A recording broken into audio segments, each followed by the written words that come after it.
Bonjour, alors je voudrais faire une petite intervention suite à des séances que j'ai fait où je reçois régulièrement des personnes qui sont victimes de manipulateurs et manipulatrices et qui sont sous emprise et qui ont beaucoup de mal à s'en sortir. Même après la rupture, il reste des traces et c'est très difficile pour elles parce qu'elles ont l'impression toutes d'avoir perdu quelque chose, de plus être elles-mêmes. Alors en fait, quand on est victime de manipulateurs ou manipulatrices, ce qui revient le plus souvent, c'est en effet cette perte de soi-même. Alors moi, je pense que cette perte de soi-même, et beaucoup de théories le disent, et je rejoins ces théories-là, c'est qu'en fait, cette perte, c'est la perte de l'estime de soi et de la confiance en soi.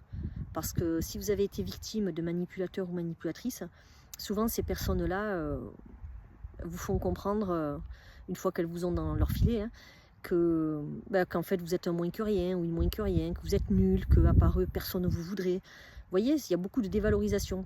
Et je pense que ce manque, c'est plus le manque d'estime de vous, l'estime de soi et la confiance en soi qu'on perd. Et j'ai une deuxième théorie qui n'engage que moi, mais je pense qu'il y a aussi le fait que quand on rencontre un manipulateur ou une manipulatrice, au départ, c'est la personne parfaite, qui est géniale avec tout le monde. D'ailleurs, l'entourage adore ces gens-là. Et cette personne, une fois que vous l'aimerez et que vous serez dans ses filets, elle va commencer à changer, à avoir un autre regard sur vous, un autre comportement. Et ce comportement, elle ne l'aura que quand vous êtes seul avec, jamais avec les autres. Avec les autres, elle aura toujours un comportement parfait où tout le monde l'adore.